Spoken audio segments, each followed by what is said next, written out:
The room was quiet, except for the sound of a fan that continuously moved air through a firmly sealed vent at the top of the high wall.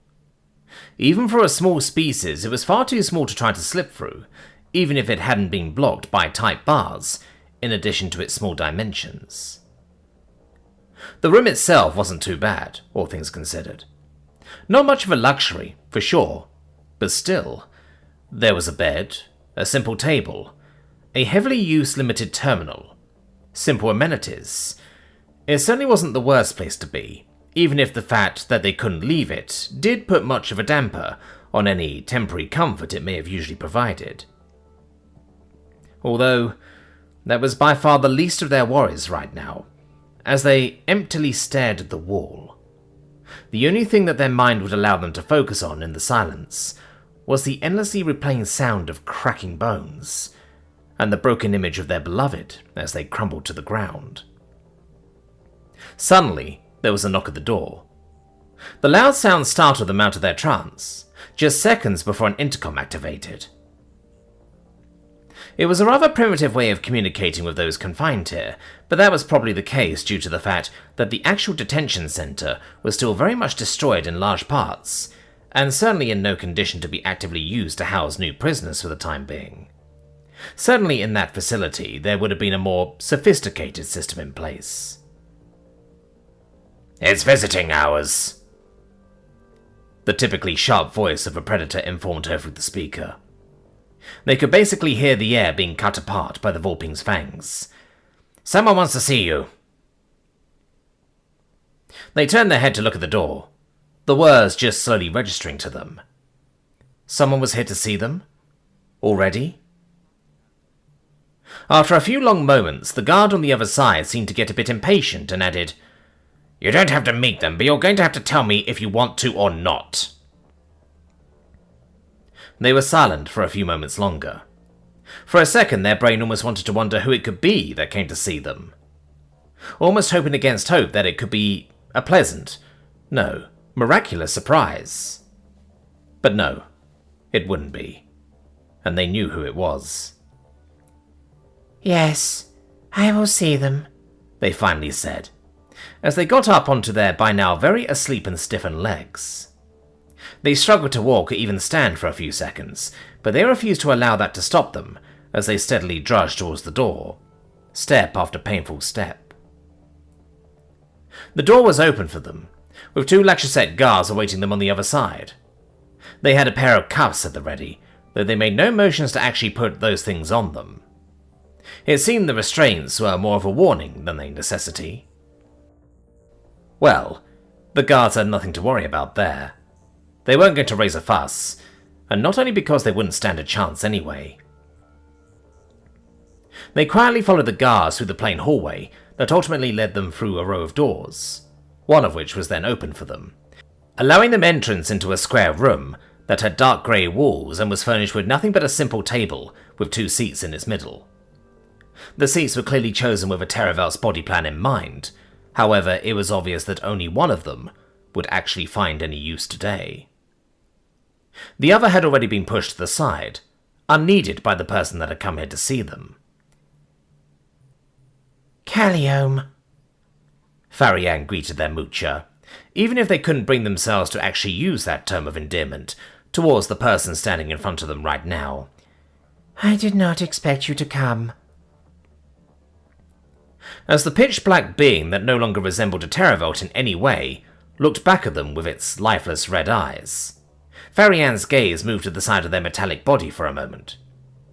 There was little emotional movement within Farian as they looked at the spot where their child's body had been pierced by a bullet. It was closed with a simple patch of material. Of course, it had to be. Without skin and tissue, there was nothing that could have been sewn or glued shut to seal the wound. It could only be replaced. "That is not my name anymore," the cyborg said, sounding about as stern as their fake synthetic voice could probably get. Farian let out a croaking sigh as they sank onto the seat opposite of their child, placing their hands on the edge of the table as they stared back at the horror show in front of them. They didn't react to the cyborg statement, They really had nothing to say to their child, rejecting even their own name. What was there to say about it? How? They instead brought out, their mouth acting basically on its own, as there was only one question that truly needed to be asked right now. Korahuffer, how are they? Nothing else mattered right now.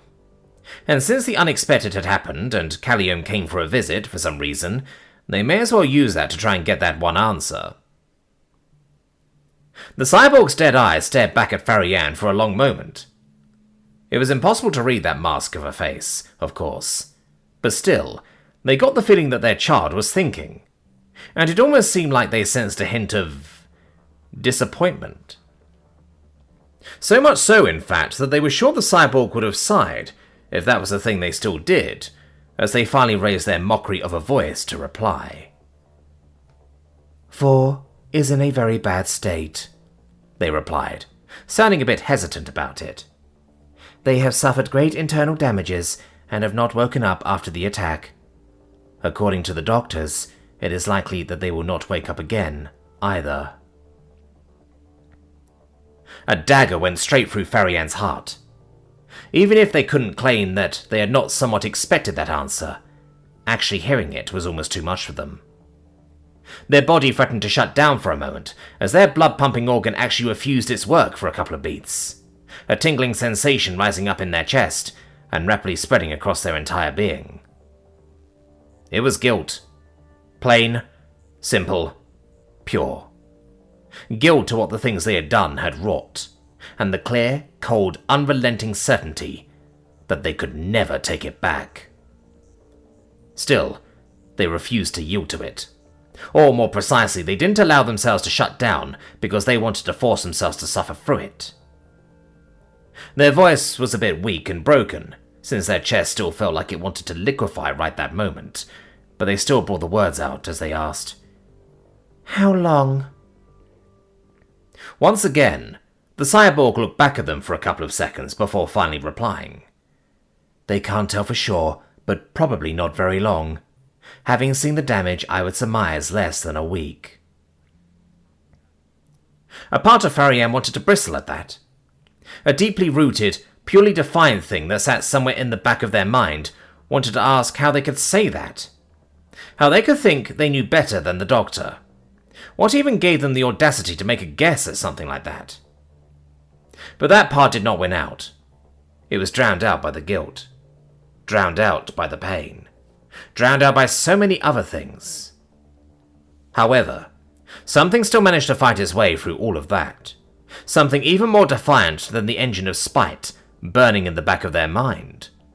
Something even more primal, even more challenging. A stubborn spark of useless hope dug its way to the top of their mind, and forced them to look directly at their child, though their eyes could hardly see the black body anymore, as their vision went blurry. And there is nothing they can do? That time, things went quiet for even longer than they did before. Much longer. Something seemed to be happening in the cyborg's mind. Something that took some time to fully take form. Meanwhile, the defiant spark of hope was impatiently burning within Farian. It demanded an answer, and it demanded it now. But at the same time, it did not dare to really demand it. It did not dare because Farian was terrified of the answer they would be getting. Finally, Calliome shifted their strange mechanical body a bit. With conventional methods, they will be dead within the week, they said, in a half-hesitant tone. Half of that sentence was obviously just reiterating what they had said earlier. However, Farian did not miss that there was a very obvious hint in there. Farian's gaze cleared slightly as they blinked heavily, all in order to get a good look at the person standing in front of them. The metal shell, the robotic eyes, the enormous legs that were strong enough to pierce other metals, the big hole that had been torn into their side, and yet they were already up and walking around again as if it wasn't even there. A knot began to twist in Farian's intestines, as what they saw and what they heard began to make their mind go blank, their brain utterly refusing to process what was right in front of them. Not a single thought was willing to form in their mind, as their eyes widened more and more, their gaze beginning to quiver heavily, while their heartbeat and breathing increased in force and frequency. In the meantime, Callione removed a personal assistant from their arm. They activated the screen and then attached something else to it. If Ariane had been able to think at the moment, they would have recognized the attachment as a small portable bioscanner. Once they had everything set up, the cyborg slid both devices across the table and right in front of Ariane. Vor is unconscious and won't awaken, and you have the medical power of attorney, then Mutcher said, in a matter-of-fact way. However, there was more emotion entering even their synthetic voice as they continued, the pitch rising as they made a quiet plea. Mish, they said, and the sentence had nothing but intensity behind it, as they both pled and ordered. Let me save them. Farian stared down at the devices, as that request echoed back and forth through their empty mind. There was still not a single thought forming behind their eyes. It was all just a buzzing haze, and that ever-incessant echoing of that single sentence. Let me save them. The echo bounced and bounced, becoming faster and louder instead of fading, until it finally began to double over itself, speaking to them in an endless canon of noise that pressed down on them until finally... The bioscanner released a soft beeping as it registered Farian's genetic code. They didn't realize what they were doing at the time, and the weight of that realization and what it meant for them and their partner would only set in far, far later. However, the two guards were in the room, and a camera was watching as well, all of whom bore witness that what happened did not occur under force or threat. Fully aware or not, it had been their own decision. It was barely a few hours later that the light of an operating theatre was burning brightly, indicating that it was in use, and nobody may enter without going through the proper steps, though it was more likely most would not be allowed to enter at all. I'm surprised that you're here. The very scratchy voice of a human, who was far older than most any other of the species Repriga met so far, stated. It sounded like it had been through a lot of abuse throughout the primate's long life. Well, long for their species anyway. The voice's owner leaned against a wall not far away from the Sipper's Lane. It looked to be an old woman with thick curling black hair that was painted by many streaks of grey. Yet despite her age, she seemed to be quite muscular underneath her suit, which was accentuated even more through the way that her somewhat leathery, dark and wrinkly skin stretched over her thick traps. As was always the case, it was an entirely new agent that Repriga had never seen before. It truly seemed like they somehow had an endless supply of them, stored away on that ship of theirs. Did you come to see what you helped to happen? The agent continued, with a challenging tone. What you helped create? Repriga could tell that the choice of words was deliberate. Humans usually wouldn't talk about operations like this in a way such as that. At least not these kinds of humans. To them, it was not something that was allowed to happen, or that someone helped create. They saw events like this as nothing but procedure. Just a means to an end. Nothing to really think about. One more way to survive among many. However, obviously the agent knew the way that Repriga would think, and she clearly intended to make use of that. It would have probably worked on plenty of people. Hell, it might have worked on him a while ago. I guess you could say that, he replied after a moment of thought.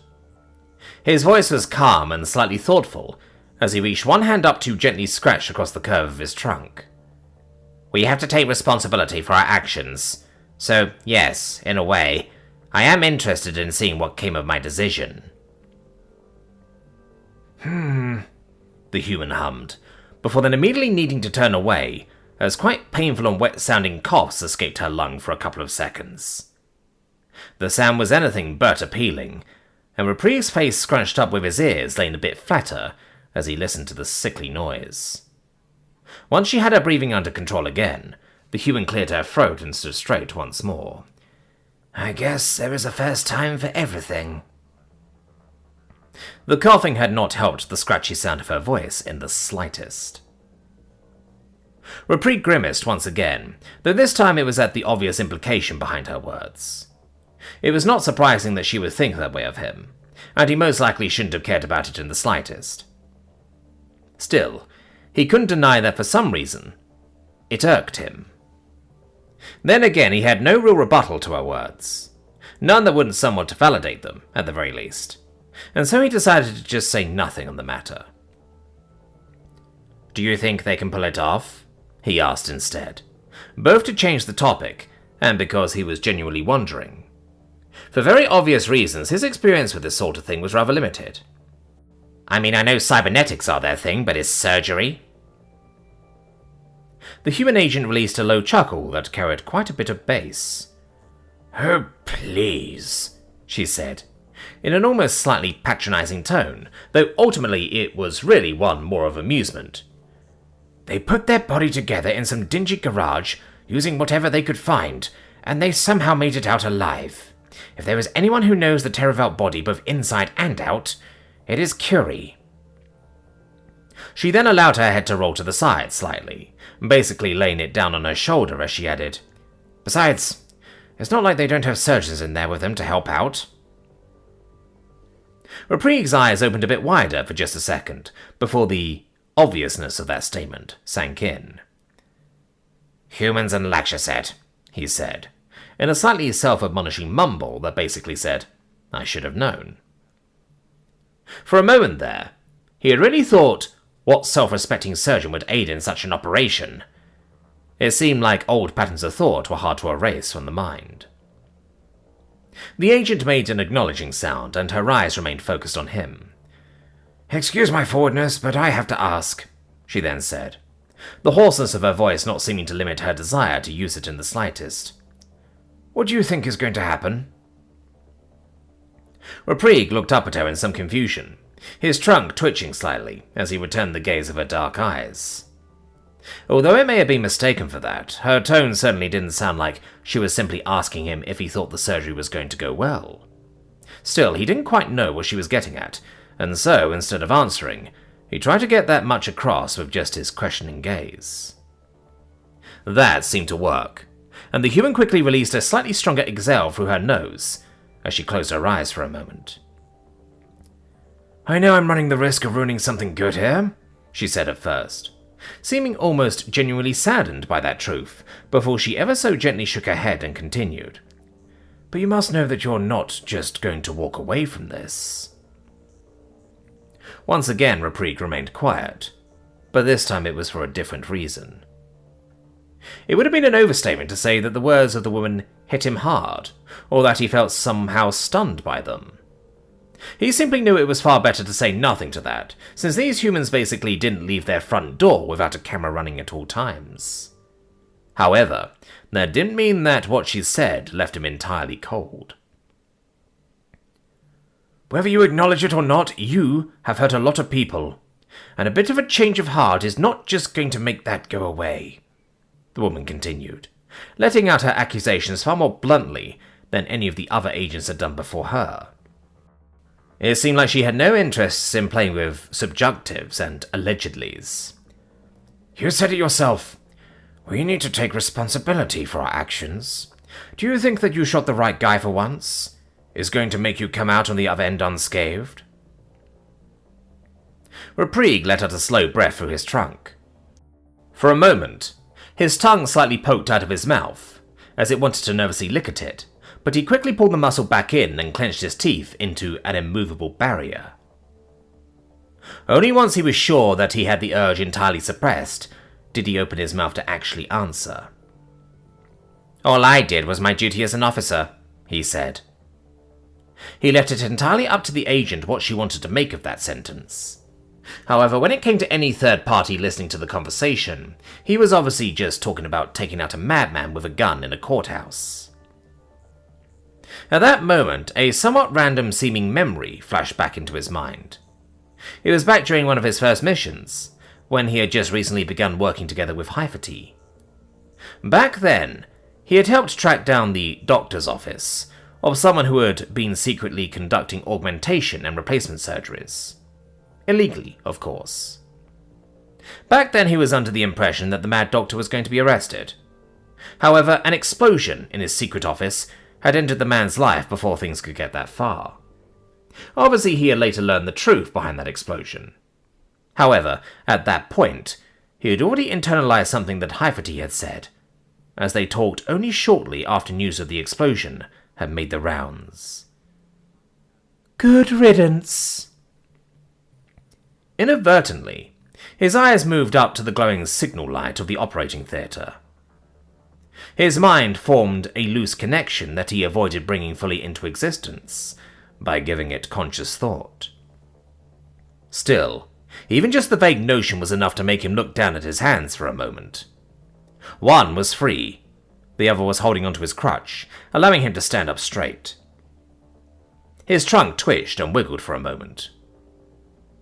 Good riddance, he said under his breath, but certainly loud enough that the human would hear.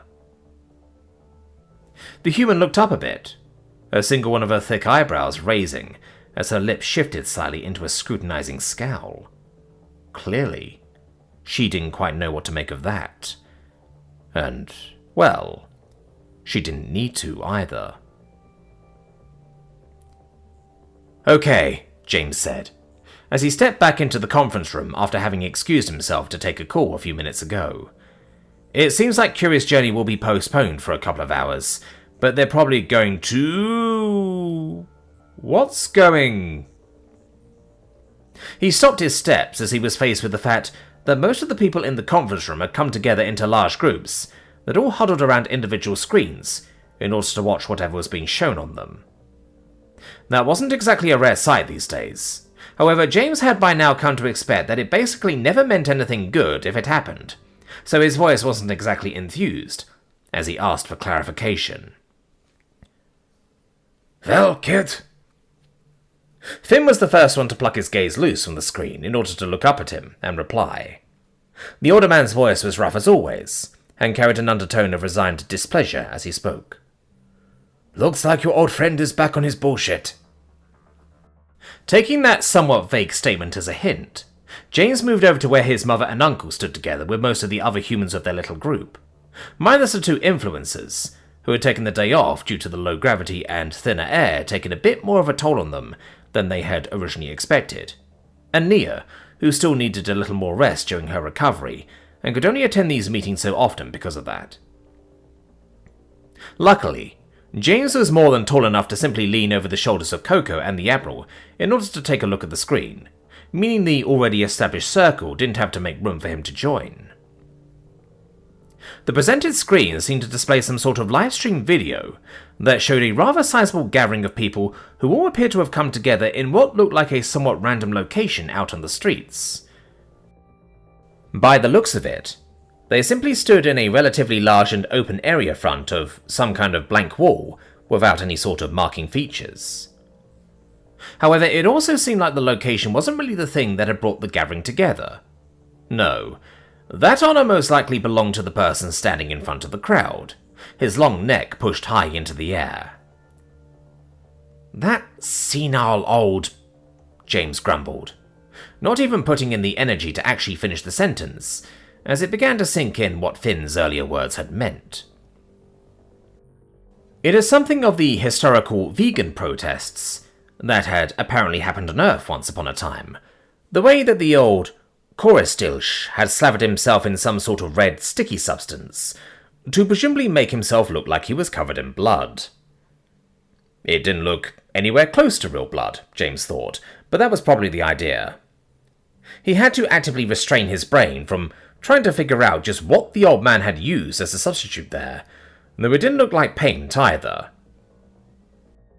Quickly chasing the thought away with a shake of his head, he shifted his lips a bit as he looked at the footage a few moments longer, now also concentrated enough to listen to what the meager phone speakers were putting out from the not exactly clear audio of the speech. all to get us to let our guards down around them. We've been too lenient for too long, acted with too much kindness, treated them like they're normal people like you and me. We've invited them into our ships. We've invited them into our homes. And now we even allowed them into our governments. And what is the thanks we get?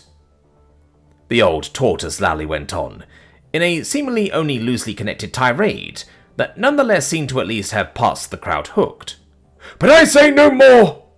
It is time that we all remind ourselves what we are and what they are. It is time to protect ourselves and our loved ones before it's too late. We can't give them an opening.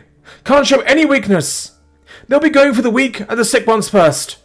The rest of us is going to have to stick together. Stick together and defend each other so that they can't get us. If we do that, we can still all make it out of this together. Gee, which is it, old man? Will all of you make it out, or will the rest of you have to stick together after the first get picked off? Admir scavengly mumbled under his breath, obviously finding the quality of the speech to be quite lacking. Make up your mind. There was a part of James that wanted to laugh at that, but a bigger part of him couldn't help but feel slightly disturbed by how far the old councilman seemed to have fallen.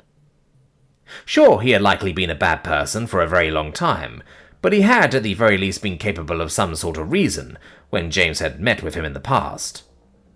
Undercurrents of this sort of opinion on everyone with a carnivorous diet had of course been there back then as well, but even in comparison to that, this was basically just rambling.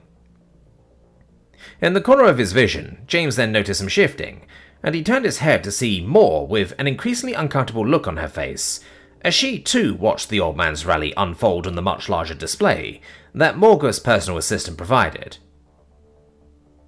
Pulling away from his own group, he carefully made his way over to the old lady, making her aware of his presence with a gentle brush of his hand along the loose fur at the side of her leg, once he was within reach.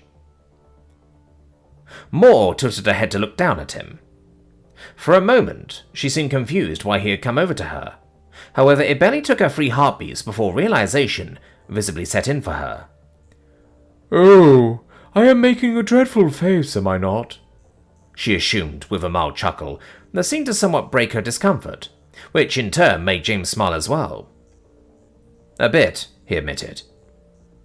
He then glanced in the screen's direction, though he could only see the device's backside from below, given his current position. Worrying about the people who might be listening to that? He then assumed, while trying to keep an understanding tone. Moore exhaled deeply, and her nostrils flared widely as she did. I think you have our conversation at the end of our first meeting just as well memorized as I have, she admitted, with an affected undertone. I would like to think that I would not ever have fallen this deep into lunacy, even without your direct confrontation. But I cannot help but think about those who will hear this and not take the right time to think. James nodded and grimaced a bit. He understood exactly what she meant. Sometimes people simply agree with things that were being said, even if they didn't agree with what was actually being said, simply because it was the easy thing to do at the moment, and supported something similar to what they had thought in the past. Let's hope common sense will win out, he mumbled, doing his best to try and be optimistic about this. However, that plan got an additional damper when Conglort suddenly joined in on the conversation. Well, I'm afraid that hope's going to have to hold up a lot, the Listator said, as he moved to lean down to James, all 4 of his eyes snapping to the human's face as he spoke to him. Because it seems like our side isn't exactly putting on a stellar performance either. James blinked for a moment as he tried to make sense of that. Our side? He asked under his breath, more directed at himself than at the Tonashtrasite. Then a vague idea began to form in his mind. He didn't like it at all, and he really hoped that he was wrong as he said, "Don't tell me." I'm afraid Conglorch is right. Tharifel interrupted his thought, as she moved around the rest of the group and over to him as well. As she was walking, she was already preparing her own personal assistant, soon enough holding it down to James so he could take a look for himself. It seems like some people have an interesting idea of defending themselves. James already dreaded what he would see as he looked down at the footage that was presented to him. And sure enough, it wasn't great. This time, he actually recognized the location of the crowd that had gathered. He knew it quite well. It was back in the GCS, right in front of the Leader Supreme's office. Certainly a more sensible spot for a counter-protest, so at least that was worth some points. However, the rest of the event seemed to be less thought out. Unlike Kashalengas, the people who had presumably come together to criticize him in one way or another had not completely covered themselves in fake blood. No, instead they had just spread it around their mouths. A striking visual, yes. However, not for the reason that some of the people gathered there seemed to think. They have not thought that one through, James mumbled, as he saw the many different carnivores who had all come together in what looked like an impromptu feeding frenzy from the outside. He got the idea behind it. Covering their mouths with something in a metaphor for being silenced. It just likely wouldn't really have that effect on people looking in. Already, he hoped that this wouldn't escalate to the point where he would have to officially distance himself from these protests. He was reasonably sure that their hearts were in the right place. They just really needed to work on getting their message across. In his own pocket, his phone then gave 2 strong vibrations, a first of many reminder functions that he had set for himself to keep his schedule in mind. Already? He mumbled, as he quickly pulled the device out to check the time. But then he nodded his head sideways and simply rolled with it. Well, this is something I should probably discuss with Zishadi anyway.